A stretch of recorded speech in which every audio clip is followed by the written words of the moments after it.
여러분 안녕하십니까? 이어서 광주 MBC 뉴스데스크입니다. 금호타이어 광주 공장에서 화재가 발생한 지 한 달이 다 돼갑니다. 하지만 공장 정상화 계획은커녕 화재 원인도 나오지 않았는데요. 이런 불확실성에 따른 불안과 동요가 커지는 가운데 광주 공장을 한평으로 옮기는 계획을 하루라도 빨리 밝히라는 요구가 확산하고 있습니다. 보도에 윤군수 기자입니다.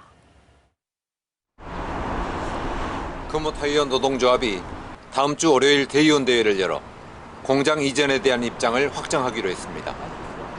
노조는 불에 탄 이 공장을 재건하느니 그 사이에 한평 빅그린 산단에 새 공장을 짓는 게 오히려 빠를 수 있다고 판단하고 있습니다. 금호타이어 대주주인 중국의 더블스타를 찾아가서도 이 같은 요구를 전달했습니다. 더블스타를 향해 공장 이전 계획을 밝히라는 각계의 요구는 커지고 있습니다. 또 이런 전반적인 문제에 대해서 자기 계획이나 입장들을 밝히고 광주시의 도움을 얻을 것은 얻고 또 책임질 건 책임지는 게 가장 빠른 길이라고 생각을 합니다. 광주시도 공장 이전과 도시계획 변경에 적극 협조하겠다고 지속적으로 밝혀왔습니다. 이전에 따른 용도 변경이라든가 이런 문제는 법에 허용한 범위를 훨씬 적극적으로 그리고 선도적으로 해석해서 적용하겠다. 금호타이어는 6월 말이나 7월 초쯤이 돼야 화재 수습을 위한 로드맵을 내놓을 수 있다고 밝히고 있습니다. 공장 재건이나 한평 이전, 생산 규모 축소 등 여러 가능성들을 검토는 하고 있지만 피해 규모도 확인하지 못한 상황에서 섣불리 계획을 말하기는 어렵다는 취지입니다. 실제로 불에 탄 공장 건물의 안전성 문제 때문에 설비 진단은커녕 현장 감식도 아직 못했습니다. 하지만 금호타이어 경영진의 결단이 늦어질수록 불확실성에 따른 고용 불안과 지역사회의 동요가 커지고 그만큼 사태 수습도 어려워질 수밖에 없습니다. MBC 뉴스 윤문수입니다.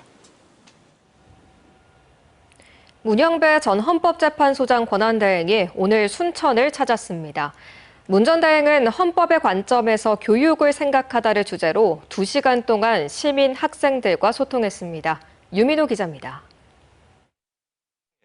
차분한 목소리로 윤석열 전 대통령 탄핵 심판 인용 결정문을 읽어내려갔던 문영배 전 헌법재판소장 권한대행. 문 전 대행은 순천에서 시민과 학생을 만나 민주주의와 헌법, 교육을 주제로 이야기를 나눴습니다. 국가의 역할과 국민 기본권에 관한 견해를 밝히며 강연의 문을 열었습니다. 국민의 기본권을 보장하기 위해서 국가가 있는 겁니다. 따라서 국민이 국가에 충성해야 되는 게 아니라 국가가 국민한테 충성해야 되는 겁니다. 교육을 대하는 태도를 보면 민주정부와 권위주의 정부를 구분할 수 있다며 헌법이 보장한 교육받을 권리의 중요성을 강조했습니다. 국민에게 국가에 대한 충성을 강조하는 교육, 그 외를 가르치지 않는 교육, 그건 권위주의 정부입니다.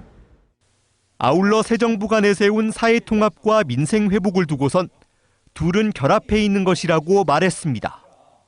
김대중 전 대통령이 IMF 위기를 극복한 건 국민 통합이라며 국민이 뭉쳤을 때 민생도 회복하고 위기도 극복하는 것이라고 강조했습니다. 민주주의와 시민교육에 관한 전남 학생들의 질문도 이어졌는데 권력자의 관용과 자제의 중요성을 되짚었습니다. 민주주의 하면 어떤 단어가 떠오르시고 그 이유가 무엇인지 궁금합니다. 권력을 지닌 사람이 자기 힘을 아끼는 겁니다. 그거 없이 민주주의는 있을 수가 없습니다. 헌법의 관점에서 교육을 생각하다를 주제로 열린 이번 강연은 약 400명의 시민과 학생이 참여했으며 일찌감치 자리가 찰 만큼 관심이 뜨거웠습니다.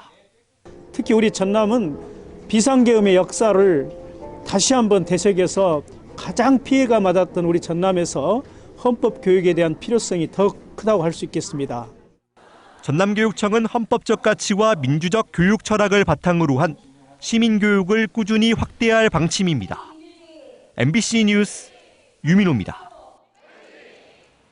네, 한편 이 자리에서 문형배 전 헌법재판소 권한대행은 이번 비상계엄의 조기 해제는 5.18 정신이 있었기 때문이라고 생각한다고도 말했습니다. 문 전 대행은 불의에 저항하는 정신 덕분에 시민들이 국회 주변을 둘러싸고 장갑차 밑에 들어 눕고 군인들의 총을 잡았다며 탄핵 선고 결정문에 군경의 소극적인 업무 수행, 시민들의 저항으로 비상계엄이 조기 해제된 것을 두고 탄핵의 중대성을 부정해서는 안 된다는 말이 나오는데 그게 5.18 이야기라고 강조했습니다. 이재명 대통령이 대통령실 국정상황실장으로 고흥 출신의 송기호 변호사를 임명했습니다. 대통령의 눈과 귀로 불리는 국정상황실장은 국정 전반에 걸친 정보를 취합해 대통령에게 보고하는 핵심 보직입니다. 송신임 실장은 고흥에서 태어나 광주 제1고와 서울대를 졸업한 뒤 변호사가 돼 민변 등에서 활동했으며 민주당의 수도권 열세 지역으로 꼽히는 서울 송파구 을 지역위원장을 맡아왔습니다.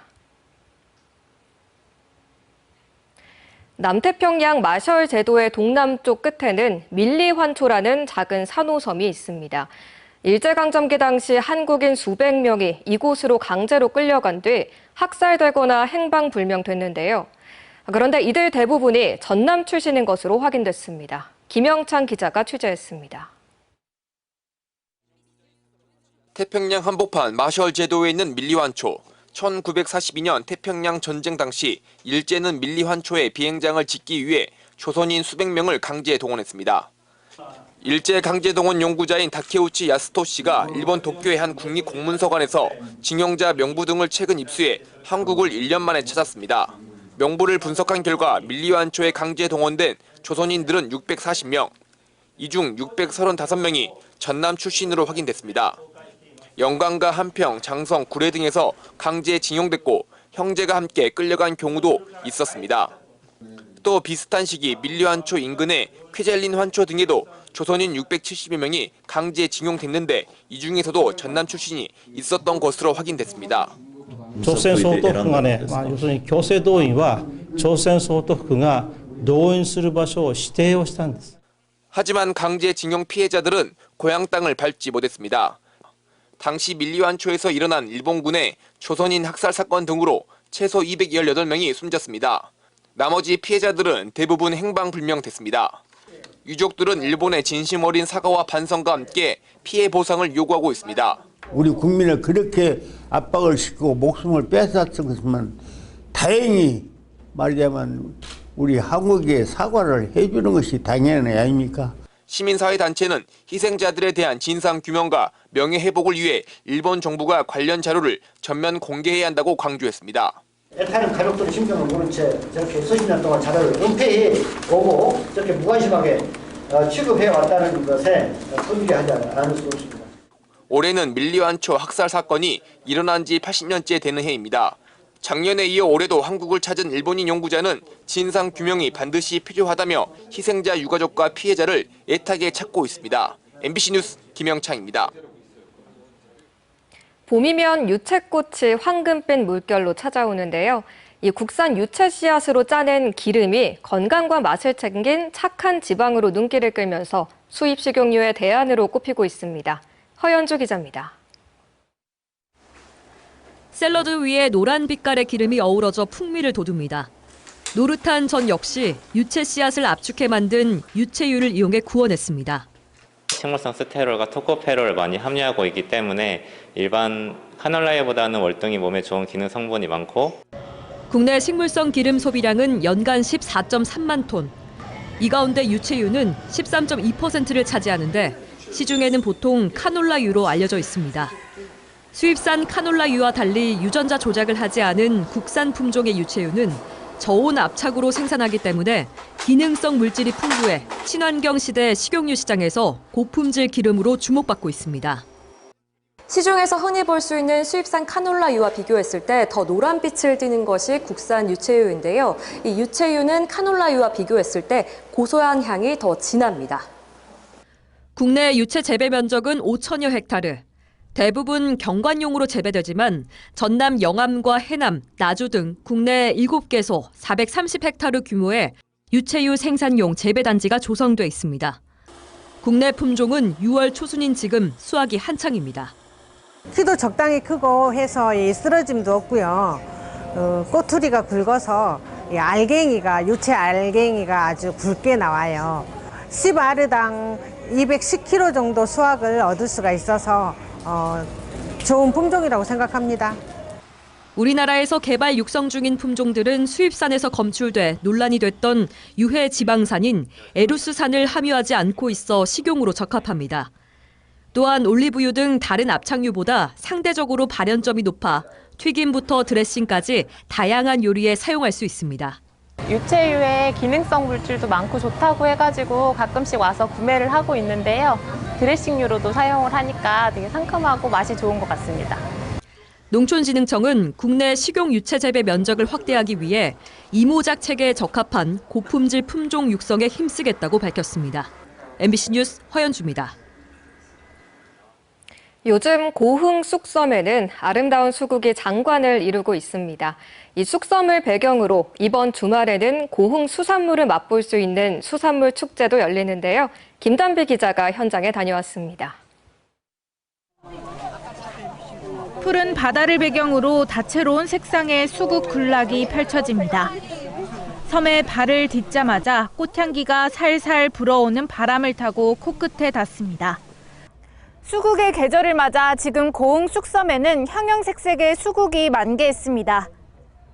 더위도 잊은 채 소담스럽게 활짝 핀 수국을 카메라에 담으며 행복한 시간을 보냅니다.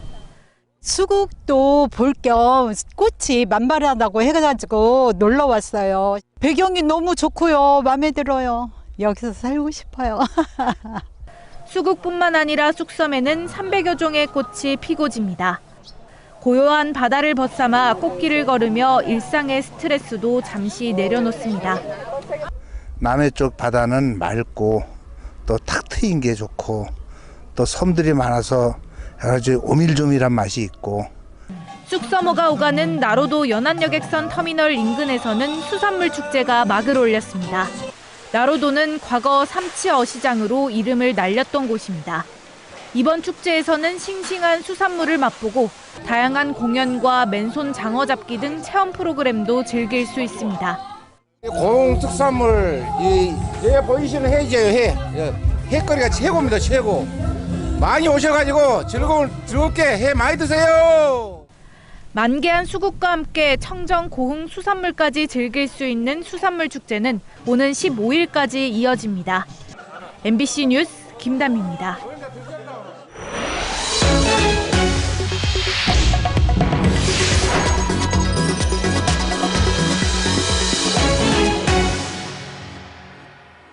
광주 시내버스 노조가 엿새째 전면 파업에 들어간 가운데 버스 운행률이 점차 떨어지고 있습니다. 광주시는 버스 1000대 중 770여 대가 운행되고 있다며 운행률은 77%라고 밝혔습니다. 광주시는 출퇴근길 시민 불편을 막기 위해 지하철 운행을 하루 12차례 늘렸고 택시를 버스 정류장에 집중 배차하고 있다고 덧붙였습니다. 한편 노사는 오늘 오후 2시 전남지방노동위원회에서 사후 조정을 통해 협상을 재개할 방침입니다. 어젯밤 11시 반쯤 광주의 한 폐기물 처리 공장에서 불이 나 9시간 만에 꺼졌습니다. 화재 당시 공장 관계자들이 퇴근해 인명피해는 없었습니다.